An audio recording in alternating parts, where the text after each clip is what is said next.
गांव के कोने में मिट्टी से जीवन बनाने वाला एक गरीब कुम्हार गंगाराम अपनी पत्नी आरती, माँ और पुत्री लाली के साथ रहा करता था और उनके पास एक पालतू बंदर गोलू भी था। वो ईमानदारी से मिट्टी के बर्तन बनाता, मगर किस्मत जैसे उससे रूठी हुई थी।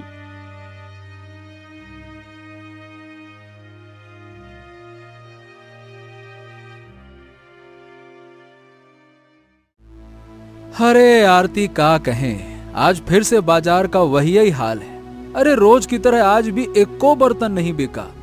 न जाने क्यों लोग हमारा मिट्टी का बर्तन लेना पसंद ही नहीं करते। ऐसा कैसे चलेगा?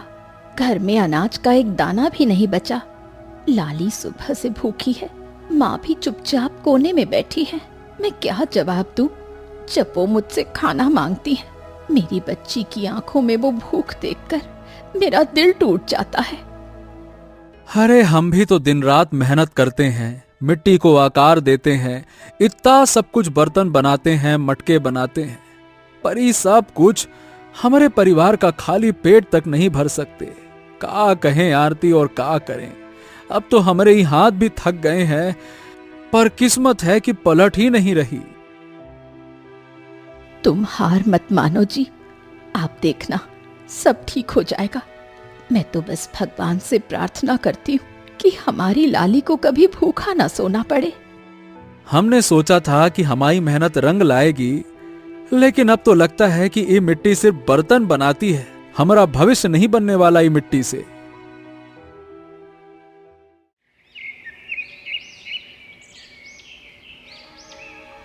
अगले दिन गंगाराम अपनी दुकान पर बैठकर मटका बना रहा था कि तभी गांव का चौधरी धनीराम दुकान पर आया। अरे ओ गंगाराम, ये बता भाई कि कुछ बर्तन तैयार है कि नहीं? मुझे कुछ बर्तनों की आवश्यकता है।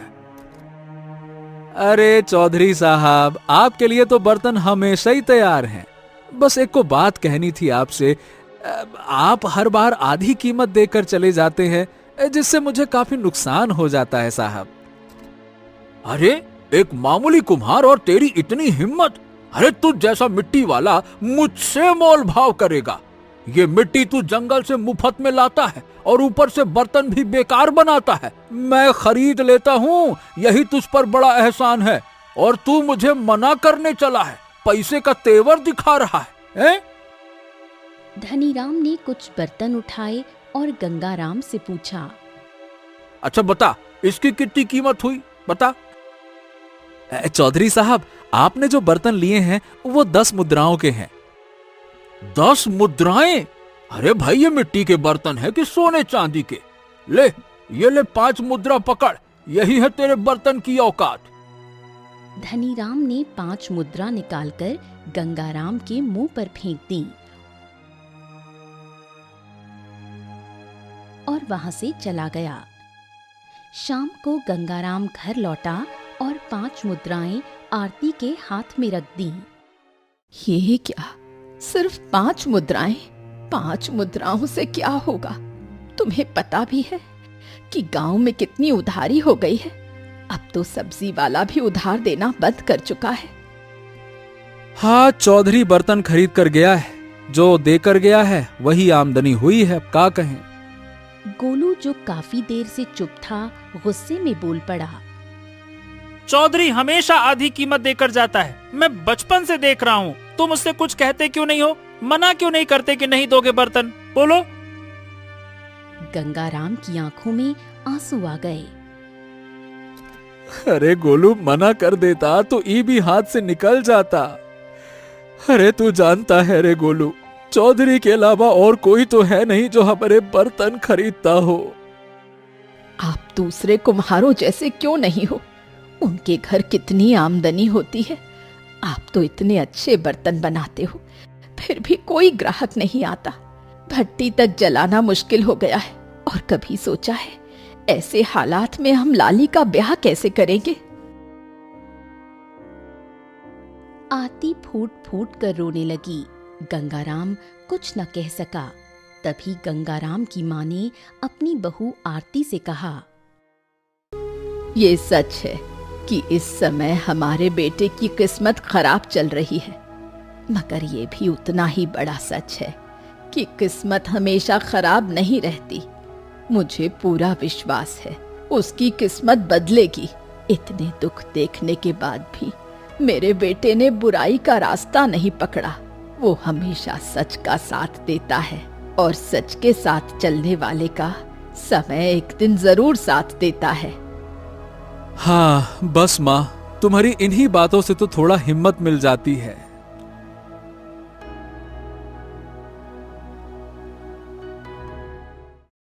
समय यूं ही बीतता गया। एक दिन गंगाराम गोलू के साथ आंगन में बैठा था कि गोलू ने कहा, गंगाराम, हमें अपने बर्तनों में किसी दूसरी मिट्टी का इस्तेमाल करना चाहिए। देखो, हो सकता है कि हमारे बर्तन दूसरे कुम्हारों की तरह मजबूत और सुंदर ना हो। शायद इसी वजह से ग्राहक हमारी दुकान पर आते नहीं हो। ये भी तो हो सकता है ना? चलो ठीक है, एक ये भी प्रयास करके देखा ही लेते हैं। क्या पता इससे हमारे बर्तन और सुंदर और मजबूत बन जाएं। ठीक है, तो आज ही शाम को दुकान समेटकर जंगल की ओर निकल जाऊंगा। हाँ ठीक है, तो गंगाराम, मैं भी तुम्हारे साथ चलूंगा। अरे नहीं नहीं नहीं गोलू, तुम्हें घर ही पे रहना चाहिए। हम नहीं चाहते कि तुम जंगल चलो। जंगल में कई जंगली जानवर भी रहते हैं, बहुत खतरनाक होते हैं वो। तो जंगली जानवरों से मुझे क्या डर, मैं तो खुद ही एक जानवर हूँ। हाँ हाँ ठीक है, ज्यादा खीखी करके दांत ना दिखाओ। ठीक है, अब तुम जाना ही चाहते हो तो चलो, अभी दुकान चलो, फिर शाम को जंगल चल देना। चलो चलो चलो चलो। इतना कहकर गोलू और गंगाराम बाजार अपनी दुकान की ओर चले गए। रोज की तरह आज भी कोई बिक्री नहीं हुई। शाम को दोनों, गोलू और गंगाराम, जंगल की ओर निकल गए और अच्छी मिट्टी की तलाश में लग गए। काफी देर भटकने के बाद उसकी नजर एक ऐसी मिट्टी पर पड़ी जो अंधेरे में विचित्र रंगों से चमक रही थी। अरे बाप रे बाप, ये तो बहुत ही विचित्र मिट्टी लग रही है। अंधेरे में तो बड़े ही अजीब अंदाज में चमक रही है। हाँ गंगाराम, तुम बिल्कुल सही कह रहे हो। ये तो कोई जादुई मिट्टी जैसी लगती है। गंगाराम जैसे ही मिट्टी उठाने झुका, एक ठंडी हवा का झोंका उसके शरीर से टकराया। गर्मी के मौसम में आई उस ठंडी हवा ने उसकी सारी थकान हर ली। हाँ, वाह वाह वाह वाह वाह, ये जगह तो बहुत ही कमाल की है। शायद इस मिट्टी का ही असर है, या फिर जो कुछ भी हो, लेकिन भाई मिट्टी में जरूर कुछ खास बात तो है। गंगाराम ने मिट्टी को अपने झोले में भरा और घर लौट आया। दरवाजे पर लाली उसका इंतजार कर रही थी। पिताजी, आपने इतनी देर क्यों लगा दी? मैं आपकी चिंता कर रही थी। अरे लाली, तुम बाहर काहे खड़ी हो? चलो चलो चलो, अंदर चलो। गंगाराम ने मिट्टी को आंगन में रख दिया। लाली ने जैसे ही उस मिट्टी को निकाला, उसकी आंखें आश्चर्य से फट पड़ी। पिताजी, ये मिट्टी तो बड़ी ही विचित्र लग रही है। देखिए ना, कैसे रंग बिरंगे तरीके से चमक रही है। गंगाराम ने लाली को जंगल की पूरी घटना बताई। जैसे ही हम उस मिट्टी के पास पहुंचे ना, अचानक से एकदम से ठंडी हवा का झोंका हमारे शरीर से टकराया। गंगाराम इतना कह ही पाया था कि तभी एक और ठंडी हवा का झोंका आकर गंगाराम और लाली दोनों के शरीर से टकराया। पिताजी, मुझे तो ये मिट्टी मायावी लग रही है। हाँ, तुम सही कह रही हो बेटिया। शायद हमें ये मिट्टी लानी ही नहीं चाहिए थी। हाँ, भी याद आ रहा है, वो जगह भी कितनी विचित्र थी। पिताजी, कल इस मिट्टी को वहीं वापस रख देना। कौन जाने वो स्थान किसी राक्षस या पिशाच का ठिकाना हो। लाली इतना कहकर वहां से चली गई और गंगाराम चुपचाप चारपाई पर लेट गया। कुछ ही देर में वो गहरी नींद में चला गया, लेकिन आधी रात को उसकी आंख खुली और उसने खुद को उसी जंगल में पाया जहां से वो मिट्टी लाया था। हम तो सो रहे थे, हम फिर यहाँ कैसे? कहीं हम सपना तो ना देख रहे या फिर सचमुच में यहाँ मौजूद हैं? समझ नहीं आ रहा। तभी उस चमकती मिट्टी की जगह एक सुंदर स्त्री की प्रतिमा दिखाई दी, जो उसी विचित्र रंगों से चमक रही थी। हे भगवान, ये तो वैसे ही चमक रही है जैसे कि वो मिट्टी। तभी उस प्रतिमा से एक आवाज आई, जिसने गंगाराम को भीतर तक झकझोर दिया। तुम सपना ही देख रहे हो और मैं तुम्हें सपने में ही उस मिट्टी के रहस्य के बारे में बताना चाहती हूँ। जिस स्थान से तुम मिट्टी लाए वो एक पवित्र स्थान है। वर्षों बाद कोई ऐसा मनुष्य वहां आया है जिसका मन लालच से रहित था और जो सच्चा और ईमानदार है। इसलिए तुम्हें वो मिट्टी चमकती हुई दिखाई दी, वरना लालची लोगों को वो मिट्टी कभी दिखाई ही नहीं देती। आखिर तुम कौन हो? मैं भूदेवी हूँ। सैकड़ों साल पहले जब इस मिट्टी पर एक ऋषि ने तपस्या की थी, तो उनकी तपोभूमि की मिट्टी में जल, वायु और ऊर्जा का संतुलन समा गया था। वो स्थान अब तुम्हारे जंगल में है। जो मिट्टी तुमने उठाई वो उसी तपोभूमि की अंतिम शेष मिट्टी है, मगर ये शक्ति तुम्हारे भीतर की सच्चाई, सेवा और निस्वार्थ भावना से ही सक्रिय होगी। लोभ, द्वेष या स्वार्थ इसे राख बना देगा। जब भी तुम कोई बर्तन बनाना तो इस मिट्टी का मामूली अंश उसमें डाल देना, फिर उसका चमत्कार देखना। उस मिट्टी को एक बार में ही खत्म मत कर देना, क्योंकि ये मिट्टी तुम्हारा भाग्य बदल देगी। अगले ही पल गंगाराम की आंख खुल गई। उसका शरीर पसीने से नहाया हुआ था। वो गहरी सोच में पड़ गया। हाँ, हाँ, अरे बाप रे, का विचित्र सपना रहा भगवान। हो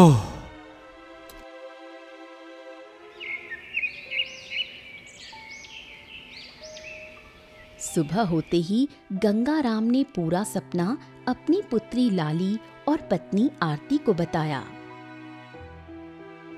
हे भगवान, इतना भयानक सपना! मुझे तो लगता है कि तुम्हें इस चक्कर में नहीं पड़ना चाहिए। इस मिट्टी को वहीं फेंका हो जहां से लाए थे।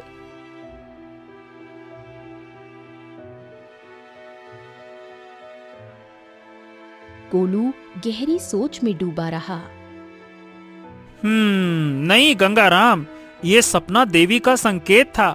शायद आपका सही समय आ गया है। मुझे तो लगता है कि तुम्हें इस मिट्टी का प्रयोग करना चाहिए। गोलू की बात सुनकर गंगाराम की बूढ़ी माँ मुस्कुरा उठी। मैं गोलू की बात से सहमत हूँ। क्या पता जंगल की ये चमत्कारी मिट्टी एक कुम्हार का भाग्य बदल दे। गंगाराम मुस्कुराने लगा और गोलू के साथ मिलकर एक घड़ा बनाने लगा। जैसे ही घड़ा आधा बनकर तैयार हुआ, गंगाराम ने चमत्कारी मिट्टी का एक अंश उसमें मिला दिया। कुछ ही देर में घड़ा बनकर तैयार हो गया। तभी एक ठंडी हवा का झोंका आया, जो गंगाराम और गोलू को फिर से तरोताजा कर गया। हा हा हा हा हा। अरे गोलू, लगता है कि इस घड़े में उस चमत्कारी मिट्टी का असर आ गया है। चल बाजार में चलकर देखते हैं कि इसका क्या मूल्य मिलता है। चल।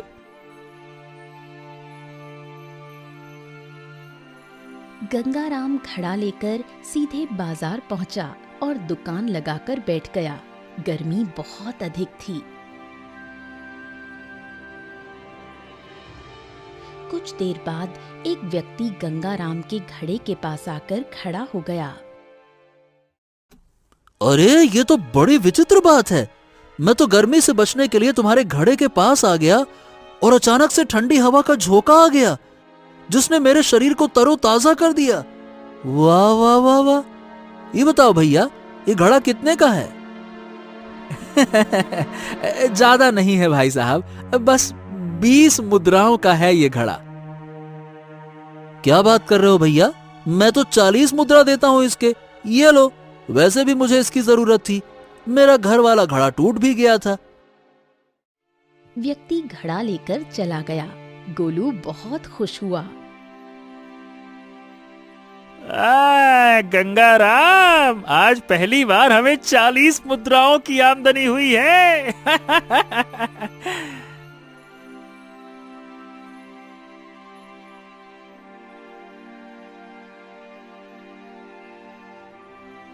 अगले दिन गंगाराम ने फिर कुछ वैसे ही घड़े बनाए और दुकान पर रखे।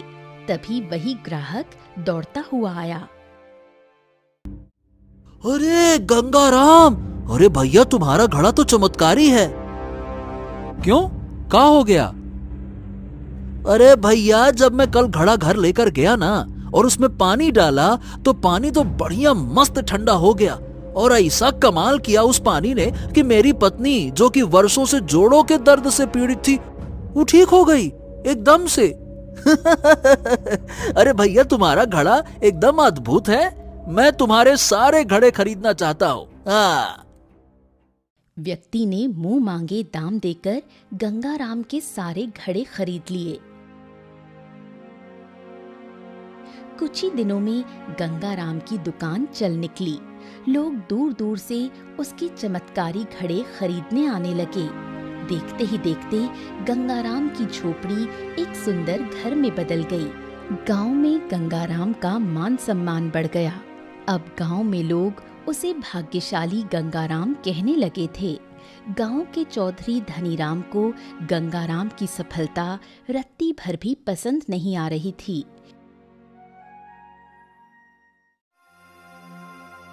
एक दिन चौधरी धूप की तपन में अपने सूख चुके खेत में बैठा हुआ था।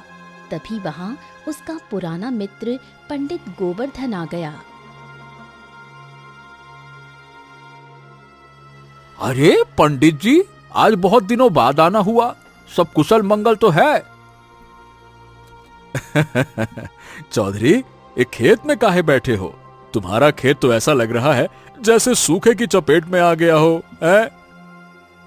हाँ, सही कह रहे हो पंडित जी, और केवल हमारा खेत ही नहीं, गांव का सबका खेत सूख चुका है। अब यहाँ तक कि गांव के कुएं भी सूखने लगे हैं। बहुत गंभीर समस्या है ये। पंडित गोवर्धन उसकी बात सुनकर मुस्कुरा दिया।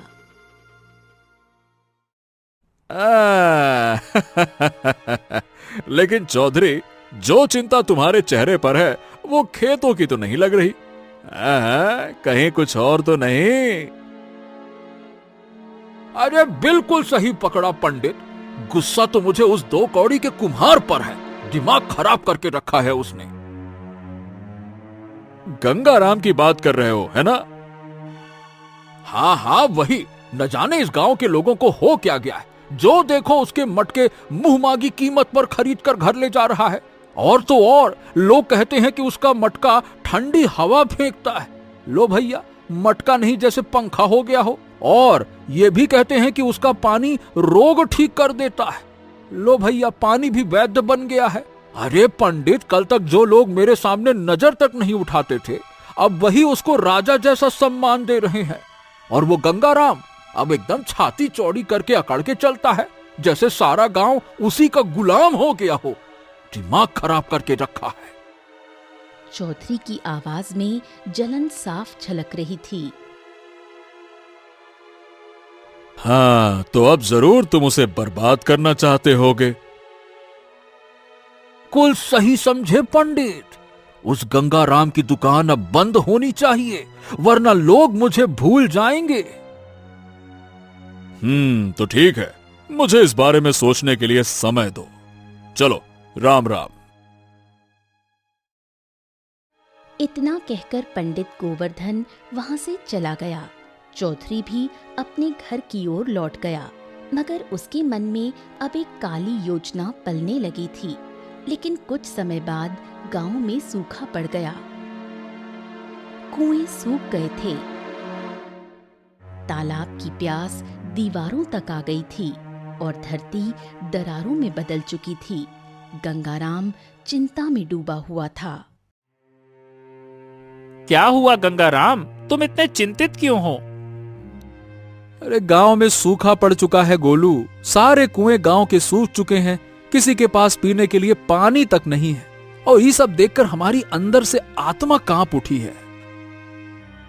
बेटा, तू गांव वालों के लिए चिंतित है, ये देखकर अच्छा लग रहा है, लेकिन तेरे हाथ में आखिर है ही क्या? अरे माँ, तुम समझती नहीं हो। अगर यही हाल रहा ना तो हमारे घर का भी यही हाल होगा कुछ दिन में, क्योंकि पानी खरीदा नहीं जा सकता। लगता है कि अब हमें गांव छोड़ना पड़ेगा। गंगाराम के पास एक मटका था जो उसी चमत्कारी मिट्टी से बना हुआ था जिसने उसका भाग्य बदला था। वो उसे देखने लगा और देखते ही देखते सो गया।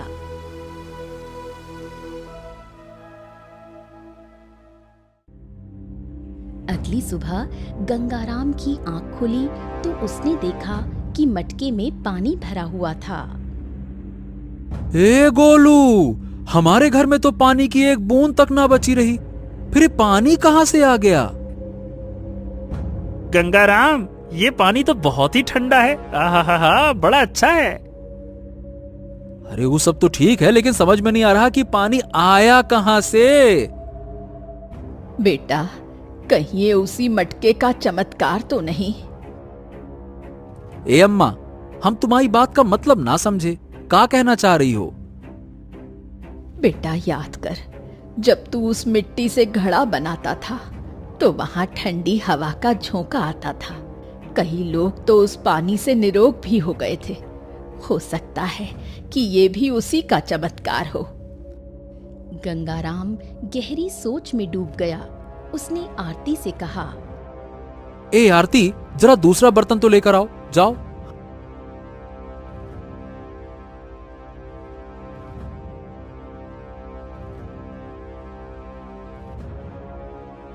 आरती दूसरा बर्तन ले आई। गंगाराम मटके का सारा पानी उसमें उड़ेल देता है।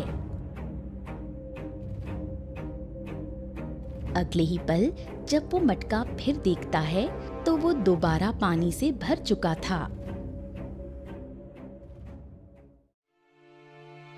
हाँ। अरे अम्मा, आप बिल्कुल सही कह रही थी। ये मटका तो सच में चमत्कारी है। शायद ईश्वर ने हमारे माध्यम से गांव वालों को पानी देने का निर्णय लिया है। बेटा, ये पुण्य कमाने का समय है। जितना बांटेगा उतना बढ़ेगा। उसी दिन से गंगाराम अपने घड़े का पानी पूरे गांव में बांटने लगा। लोग उसे आशीर्वाद और दुआएं देने लगे। मगर ये बात चौधरी धनीराम और पंडित गोवर्धन को बुरी तरह चुभ रही थी। अरे, मैं तो सोच रहा था कि जब गांव में सूखा पड़ेगा तो गंगाराम से बदला लेना आसान हो जाएगा, लेकिन वो तो अपनी कमाई बांट रहा है। समस्या ये नहीं है कि वो बांट रहा है, समस्या ये है कि उसके पास पानी आ कहां से रहा है। सारे के सारे तालाब और कुएं तो सूखे पड़े हैं। हाँ, ये कही ना पते की बात। ठीक है, आज रात हम गंगाराम के घर पर नजर रखेंगे। उसी रात चौधरी और पंडित गोवर्धन ने गंगाराम के घर पर नजर रखी और उन्होंने अपनी आंखों से पूरा दृश्य देखा। अरे, इसका मटका तो बड़ा ही जादुई है। इससे पानी निकाले जा रहा है, फिर भी मटका खाली नहीं हो रहा। हाँ, अब तो हमें लगता है कि तुम उसे कभी हरा ही नहीं पाओगे। नहीं, मुद्दे की बात सुनो। यही तो मटका है जिससे वो पानी निकाल निकाल कर गांव वालों को दे रहा है। क्यों ना हम अफवाह फैला दें कि ये मटका श्रापित है, तब गांव वाले इसका पानी लेना बंद कर देंगे। ठीक है, ऐसा भी करके देख लो, शायद इस बार तुम्हारे मन की मुराद पूरी हो जाए। अगले ही दिन गांव में एक सभा बुलाई गई। गांव वालों, मेरी बात ध्यान से सुनो। उस गंगाराम से सावधान रहो। उसका घड़ा शैतानी ताकतों से भरा हुआ है। जो पानी पी रहा है जाने कब उसका बुरा असर हो जाए। धर्म खतरे में है। ये शुद्ध जल नहीं, कोई छलावा है, छलावा। लेकिन अब गांव वाले समझ चुके थे कि गंगाराम कैसा व्यक्ति था। जिसने भूखे रहकर हमें पानी पिलाया वो भूत नहीं, भगवान का भेजा आदमी है। चौधरी जी, जब आपके कुएं सूखे तब आपने एक लोटा पानी भी किसी को नहीं दिया, और अब उस पर उंगली उठा रहे हो जो सबको जीवन दे रहा है। भीड़ भड़क उठी। चौधरी और पंडित को सभा से बाहर निकाल दिया गया। अपमानित होकर दोनों बाहर चले गए।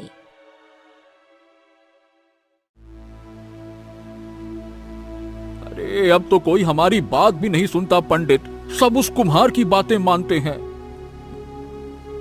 तुम्हारा सपना, उस गरीब कुम्हार को मिटाने का सपना, अब सपना ही रह जाएगा।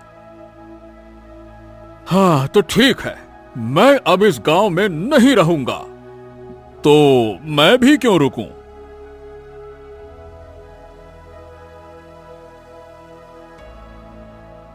अगली सुबह चौधरी और पंडित गांव छोड़कर चले गए। कुछ ही दिनों में गंगाराम की प्रसिद्धि दूर दूर तक फैल गई। खबर महल तक जा पहुंची। महाराज, गांव में एक कुम्हार है जो सूखा पड़ने पर भी घड़े से सबको पानी पिलाता है। ठीक है, उसे तुरंत दरबार में बुलाया जाए।